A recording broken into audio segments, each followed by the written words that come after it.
29 kana ndumba ne baobima bo yaya mwasi alandi bango azia tuli mobali mbata lobi yo zoyoka te na ser nanga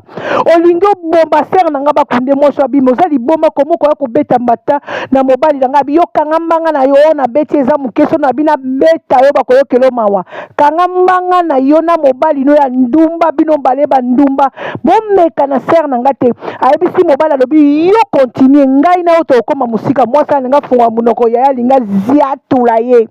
mwasi alabila kobunda lelo te oza na chance po na poso abunda te mobali abi omoni makambo ozosala na osepela nango te o aza mwasi nanga oza kosimba mwasi nanga po ani yaya alobi je m'en fous o wana aza na kati ya ndako na yo nde aza nani tata na yo to mama na yo keba na ona makambo ozosala mwasi wana ayebisi mobali na tuka na lembi soki yo kokotela aka mwasi no ndako na préféré na kende ou bien bima nga na kota mobali na alobi yo kipe place na yo